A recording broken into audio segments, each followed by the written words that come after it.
Hey guys, welcome to Beware the Awakening. Today we called Desert Ruins, featuring new Hippowdon from Destined rivals with a Super Sandstorm attack, hitting 150 damage for 2 ground and 1 colorless, plus 40 more to each of opponent's bench Pokemon that already has any damage counters on them.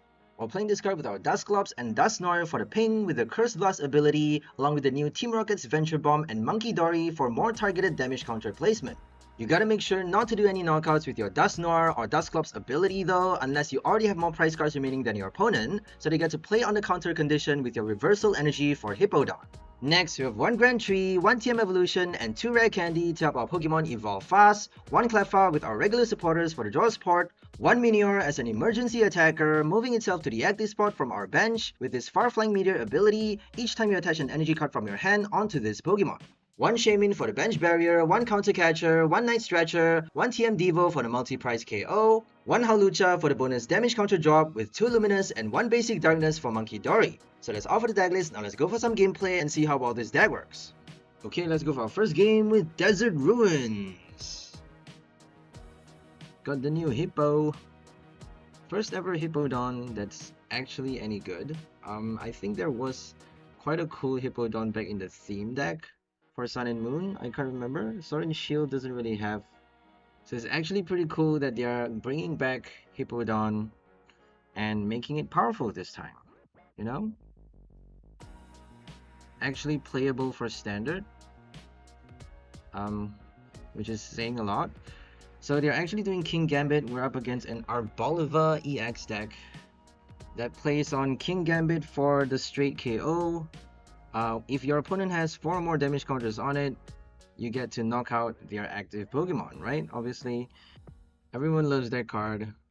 But yeah, I don't think it's that powerful of a combo because, I mean, it's powerful, but it's not that solid just because you're doing damage with Arboliva, right? You get to choose 6 times, your opponent's Pokemon 6 times, and for each time that you choose, you're doing 20 damage to that Pokemon. So if they have a Shaymin on their bench, or if they play Repska, you can't actually hit their benched Pokemon.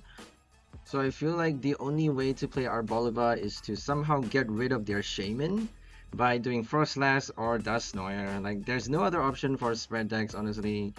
Dusknoir Frostlass is the only way to go. You know, if you want a solid snipe.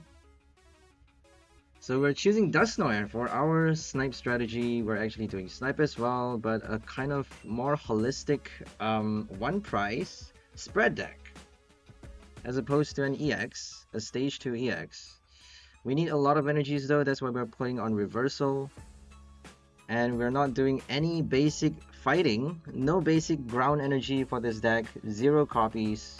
Luminous doesn't work just because if you attach reversal, Luminous now acts as a colorless. So Luminous is basically for Munkidori, and you guys probably don't agree with me, but the more special energies you add to the deck, the more likely you will have the energy show up in your hand. I don't know why. I played this game a long time. That's how the game works. That's how the algorithm works.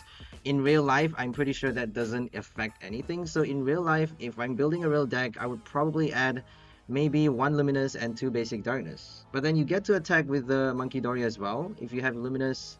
I think at some point in this video, I'm not sure if it's game 1 or game 2, at some point I attached a basic darkness and a reversal on the Munkidori, and I realized that Munkidori's attack cost is psychic colorless, so I couldn't attack with the Munkidori unless if I had the Luminous and basic darkness. So maybe that's the reason why I played 2 Luminous and 1 basic darkness. But if you attach 2 Luminous on the Dory though, you can't attack with it as well.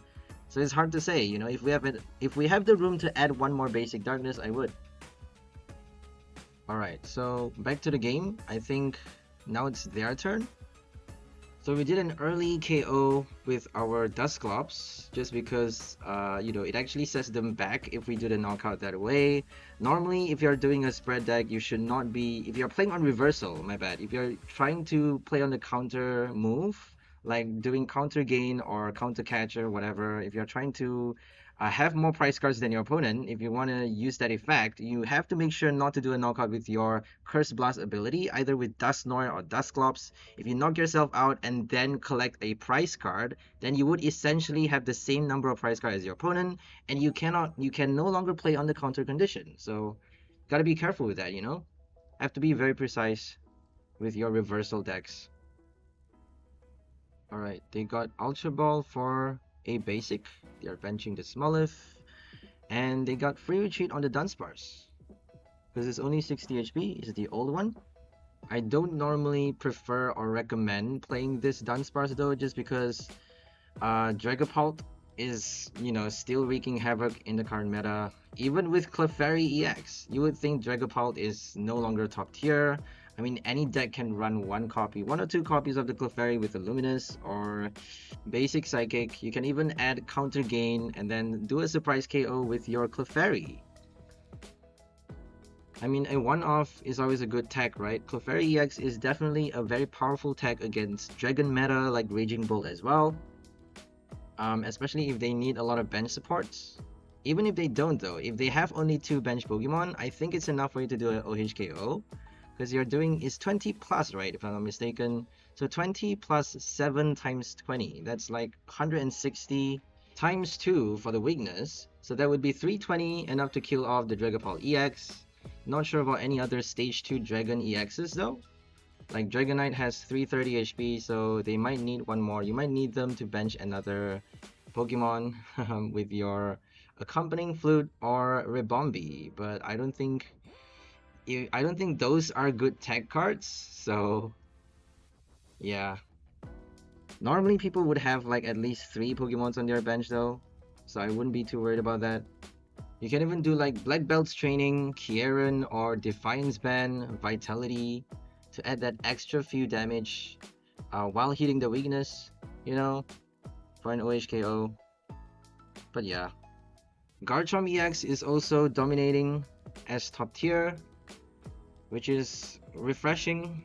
You know, we don't really want to see like Charizard for the entire format, you know, taking first place with Raging Bolt all the fucking time.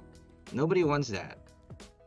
Gotta say that the power weight is pretty broken though. Plus 70 HP for a stage 2 Pokemon is kind of unheard of. So it's the power creep is now 400 HP. Can you believe it? Like if Cynthia has a Mega Garchomp, would it be 500 HP? Although I'm not sure if they would mix Trainers Pokemon with Mega Evolutions though, because I think Trainers Pokemon is about to come to a stop. Sort of like what's it called again? Sort of like the Stellar phenomenon. They've stopped producing Stellar EXs, which is a bit of a shame. The Terra effect still goes on though, like Mimikyu gets to copy Terra Pokemon's attacks. So let's hope they keep coming up with more new cards that support Terra Pokemons. Stellar especially, because that would be pretty cool. I can sort of see them coming up with a new item card maybe that does something like the Ogre Pawns, you know? Does something like a Thornton effect for all the Terras. Because we have Terra and we have Stellar, right? We have the regular Terra and we also have the Stellar Pokemons. And we have multiple Terras of the same, multiple Pokemon EXs that have different Terra types. So like we have a Greninja EX Water type and a Terra Greninja Fighting type. That could be an item card from the new set. They could produce a new card that allows you to switch between the Terra Pokemons. Like even Revavroom EX with its Stellar Lightning type, you can swap between those 2 Pokemons at any point in the game by playing that item card. They could even make it such that you are allowed to swap between regular evolved One Prizer with your Stellar EX, like something like Flygon, you know, because Flygon doesn't really have any other Terras for the format. So I kind of foresee that there's going to be a card that allows you to switch between one of your Pokemon in play and another Pokemon inside your deck that has the same name with it, right? That would be so awesome. That would kind of fit into the whole Terra phenomenon inside the actual VG. But yeah, that's just my thoughts. What do you guys think? Let me know in the comment section below. Hope you guys enjoyed this video. We'll see you next time. Have a great day and bye everyone!